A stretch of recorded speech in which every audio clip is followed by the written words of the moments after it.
let's keep on that high standard of the Steelers franchise. I think Mike Tomlin earned so many more brownie points Sunday. We got Antonio Brown. Antonio about business Brown. Antonio the jackass Brown. Sorry, So guys. I just saw that I was underdressed for this conversation, so so I had to go ahead and put something on that mimics something is that so we Juju? can have an appropriate conversation. Is that So Juju? that's it's Juju's number, but it's a custom made jersey. We don't support TikTok fans here. Real Steelers fans, we don't support that TikToking before games just to get hurt and things like that. So That's it may be that's his the whole number. damn wide receiving core. So Well, it's let's talk not. about AB real quick, guys. So Okay. Antonio Brown has a track record, and there are some parts of his track record that I'm not going to get into, and there's some that I want to talk about. Um, he turned his back on the Pittsburgh Steelers that last season. There, they were still fighting for a playoff spot, and he acted an ass. Excuse me, he acted a jackass because that's me as a jackass, and he got sent home by Coach Tomlin. If you go back before that, he records Coach Tomlin in the post game or Facebook Live jackassery. Uh, going on going on live talking crazy about his baby moms, yo, that's jackassery. Like you can feel that, but doing that on social media is jackassery. Yeah. Tossing furniture off the 14th floor, that's jackassery. Um, going to a crowd chamber with wet feet, that is jackassery. Trying to sneak a helmet that you know is not legal is jackassery. Okay, when he finally got let go after calling his GM a racial slur, and he ended up having to give back his signing bonus, jackassery. He just has this long line of jackassery. Like he doesn't pay people for providing services, jackassery. The COVID card thing, I don't really care about that. It's a lot of people that have fake COVID cards, and he's not the only one in the NFL. But because he didn't pay anybody, he's the one that got caught. Then Yep. finally, here comes a time where we should show some remorse for Antonio Brown. If what was reported was true, that he went out there, he tried to tough through an injury that he'd been sidelined for prior to his suspension. He was really only he lost pay for 3 games, but he was only going to play in one of those games because of the injury. He toughs it out. He doesn't practice this week. First half, he's playing 5 targets, 3 catches. Apparently, according to Skip Bayless and his sources, somebody close to AB was talked when the time and was like, "Hey, man, give me your boy the ball." Speaking of Gronk, because Brady was heavy on Gronk. Yeah, AB, he likes you, but you're not Gronk. Um, and that was an issue. Then Bruce Arians told me to get back in the game. AB goes, "Hey, man, I can't coach. I'm hurt." And it's like, "Hey, get your ass back in the game or go home." And if you know anything about AB, when you give him the opportunity to act up, oh, he's going to take it. And that's exactly what happened there. Now, the unfortunate part is because of the way he exited, we're not even giving Bruce Arians the attention that he deserves because what Bruce Arians did is absolutely fucked up. If a player is hurt and he says, "Coach, I can't go," who the hell are you to say get off this team if you can't go? But Bruce Arians was looking for a reason to get rid of AB because he didn't want him there. But the problem is, AB has cried jackass so many times that the time that he actually deserves remorse, we can't give it to him because what does he do? He takes all his stuff off on the field. He throws his gloves. He throws his undershirt into the stands, and he's doing jumping jacks in the back of the end zone, looking like a darn jackass.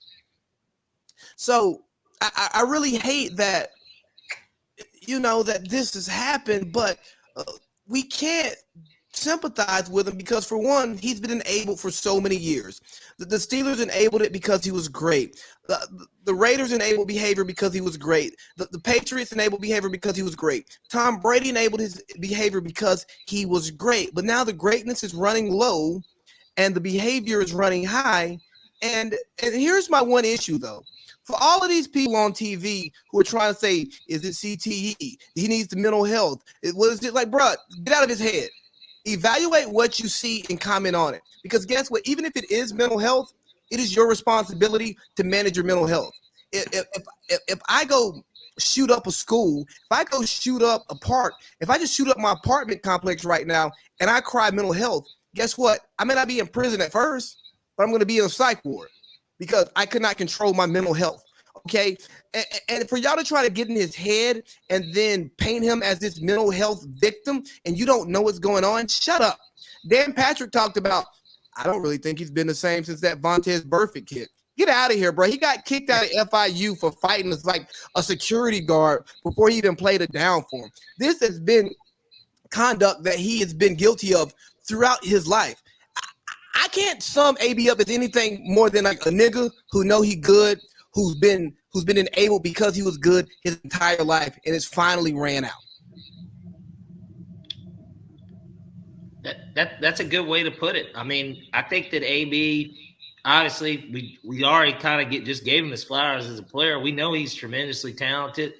He is one of the best receivers of the 2010s for sure. Him and Julio, literally the only two guys that really would even be in that conversation. And I think that you're pretty spot on with it. I mean, I think that because he's older and then it just continues to happen, these things are putting him in a position to where people are going to have that opinion of mental health. I mean, that was coming back from Buffalo. That was the first thing I thought when I read that. I was like, man, he's got some serious issues. Like, you know what I mean? And then I saw another video that resurfaced that you didn't even throw in that that chronologic order of events in his career, but him farting like in his fucking doctor's face. Like, there's like a lot of just weird shit, man. And, you know, it's unfortunate to see before our eyes.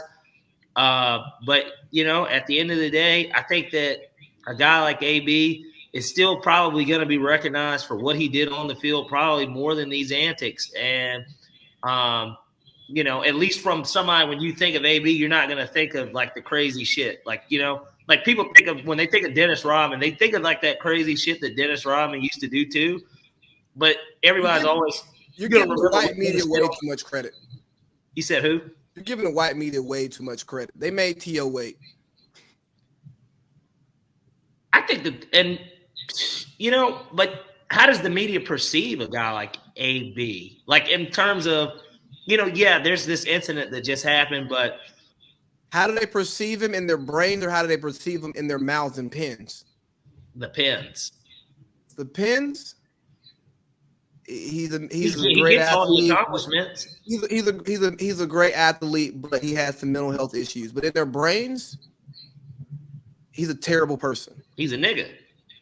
He's a nigga. Yeah, he's a nigga. But that's what it all boils down to. Like, if you just want to sum AB's like conduct up, we all know a nigga like that. We all played sports with a nigga like that who was good as hell and would just be like, bro, fuck this, I'm going home, I quit. Yeah, he's a nigga. Like, and coach called him back the next day. Yeah, bro, you know what I'm saying? Coach called me, so I had to come back. You know what I mean? I wouldn't leave y'all like that. Yes, you would. You ain't gonna talk to me like that, coach. Nigga logic. So we're gonna allow Jew when he comes back to give his parting words to AB, and then we're gonna pivot to a little college football. I just don't. No, we got end of season awards to go to. I don't really want to beat up on Baker again. I feel like we just tell Baker how much he sucks every week. He's cooked. Well, I think TJ Watt did enough of that last night. His career, yeah, he did. His career is as over in Cleveland as AB's is in Tampa. It's not. I don't think he'll play another down for the Browns. He's gonna get that surgery. He's gonna come back next year, and that next year, I think the Browns already know they're moving on from him. Next year is his chance to increase or further decrease his stock and being traded. Hey, next year he's trying out for the Falcons next year. Right. Yeah. So Browns, next year's tryouts. Everything in their power to get Kirk Cousins on their roster. There's next year for the Browns is tryouts, but on the subject of AB, as a Steelers fan, and more so as a black man, you know, I was always raised that, you know, you want to support your own. So, you know, whether or not I was a fan of a quarterback, Mike Vick, I had his jersey. You know, because he was a black quarterback. That's exactly how my mom was.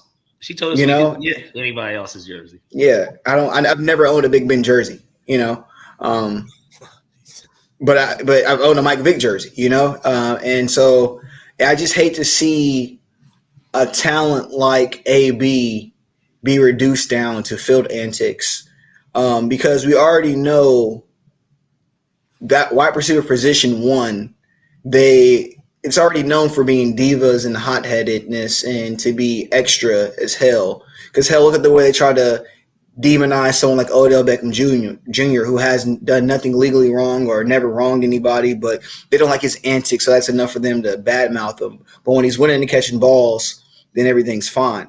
But as it pertains to AB, I think it really goes down to the person versus the product. And I think that for a long time, people have overlooked who the person of AB was for the product that AB provided. I think that this goes back way before AB got into the NFL, the pros, to college. I think this is AB as a child when they realized he was a gifted individual. Now, I'm out of the one to say something's mentally wrong with him, and I'll touch on that piece a little bit later. But as a child, once they realized AB had talent, and especially coming from where he comes from, that's something that our community at all costs will try to preserve, because Hey, we know. real quick on that one, I got a friend, right? He ended up playing basketball overseas. If you're from Carterville, you know who I'm talking about.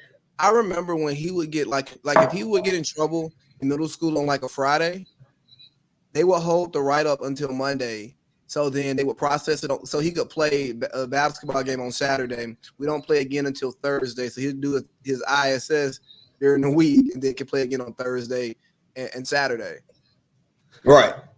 So a guy like AB, the rules have never really applied to him, and then we all know that they should. I'm a man of accountability. Life isn't fair, but it can be equal. For someone, you see someone like AB, it was never quote unquote fair looking through our lens, because AB was probably allowed to get away with a lot of stuff. Well, hey, no, this is a grown person show. A lot of shit that we weren't allowed to get away with. We would have gotten in trouble for it. My write up got processed on the spot, and it could have been sixth period, but guess what? I'm spending seventh period in ISS. I'm getting an early start. you know so you have the product of AB, so all his life he's been able to act and move it in a way, because for in many black communities, football sports is the way out. Unfortunately, that is the golden ticket. So we're going to do everything we can to make sure you get there. But by that time, you have someone who has been told in middle school, in high school, all these developmental years, my behavior is okay. So the first time I have some type of accountability is what, college, where players, back then they don't hold any leverage. There's a reason why AB and his talent didn't go to Alabama, because Nick Saban's not going to put up with that shit. You got to go to a school who needs you just as much as you need them. Where it's like, well, hey, I need to get my program off the ground. I got to take chances on these guys. Alabama and these schools, they're not taking chances on guys. If you're a problem, you're not coming there. And if we find out you're a problem while you're there, well, here's the door. So then you get to the pros. And for me, I don't necessarily mind too many antics on the pros, because someone like Ryan Clark said, who just thinks he's just the greatest Steeler of all time, and he's just Mr. All Steeler all of a sudden. But Ryan Clark, you really weren't doing shit on the field like that. You kind of got carried by Troy Polamalu and Porter to get those rings. By the way, just saying. Yeah, but not to say I don't appreciate your contributions to the rings, but make no mistake, you weren't a focal point of that defense ever. So but like Ryan Clark said, I don't mind what you do off the field as long as it doesn't affect you on the field. There's a lot of guys, who's dirt that we just don't know about. But when they come to the field on Sunday, they show up and they produce, and it's okay. So I don't mind that. I don't mind the I don't hey, we all got issues with the mother of our children, our girlfriends, our side pieces. Hey, listen, it ain't always pretty. And unfortunately, and I would hope that I would never want to record that stuff on camera, but I'm not going to sit here as act as if I've never had issues with a significant other. Like I've never not showed my ass before. The difference is nobody cares about Drew Turner. Nobody's turning the camera phone on to say, "Oh, that's Drew Turner of the such and such," to record me. But as it pertains to what happened on Sunday, if the reports are true, that hey, he said he couldn't go, and then Bruce Arians is saying, well, if you can't go, get off the field, and basically head to the locker room. That's fucked up. And I take myself back down to a place of what would your average day person be? We all know people who say, if you go to work and you tell your boss you're not feeling good, well, they say, well, if you're not feeling good, we'll go home and get the hell out of here. Not saying, hey, we'll clock out and we'll take some time off. Basically, if you can't work, you're fired. So AP said basically, oh, well, I'm fired, then fuck it, I'm fired. Now I think there's a difference between being a pro and a professional, and I think AB's never truly figured that out. He was always a pro and never professional, because I think there was a professional way to handle that. Even if the coach dismissed you in that way, there's a way of okay, well, I'm gonna walk away gracefully and just not basically exacerbate the situation. And I just think, like you said, any chance AB gets to douse an already burning building with gasoline, he's going to do it. And what he did was he just poured a whole bunch of gasoline on something that could have easily been swept under the rug. Reporters probably like, hey, what happened with AB?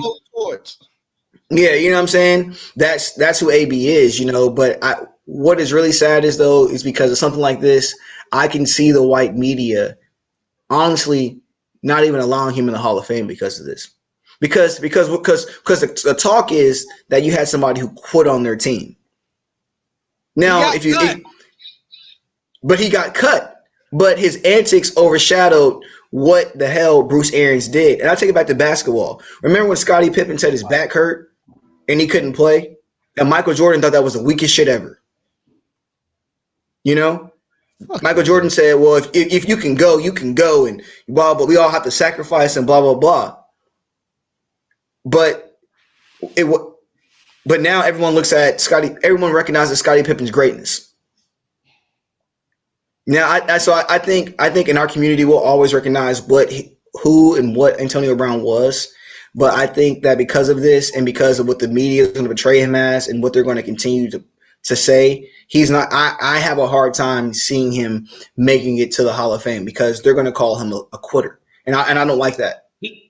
He's definitely going to be a toss-up, and I think that's pretty spot on, Jew, honestly. And the biggest thing is that I kind of took away from it as soon as I saw the clip. Like I said, he's probably never going to play another down in football. Not in the NFL, he's not. And I think that he's got such a presence, too, on social media in a weird way to where he'll probably be a successful podcaster. Oh, well, I don't think he will be because I don't know if you actually saw his video trying to. I don't think if you actually saw his video trying to send his words out to Big Ben and saying that he still had some more left in the tank. He can't articulate his words for shit, and that goes back more so to as a child, instead of putting that extra attention onto him in school books and actually reading and writing and things that will propel you further in life. They said, no, you don't have to worry about that. Yeah, get on the field and catch this ball. He'll be able to talk about nigga shit with niggas. Like, you know what I mean? He didn't get into Florida State because of his academics. And if you're that good, how bad your academics have to be for the school not to look out for you. Well, right. Because he went to Central. He graduated. He went Central Michigan's where he ended up getting drafted out of, right? Yeah. Right. Yeah, Max. And back there, he was missing meetings, late for meetings. He's been the same guy throughout for what we know, his adult life. I'm sure it was not much different in high school. And it goes back to what Jew was saying about like, hey, you're good, so this works. But look, we've been here for 42 minutes, and we're not getting paid by the Steelers to just keep going with their propaganda.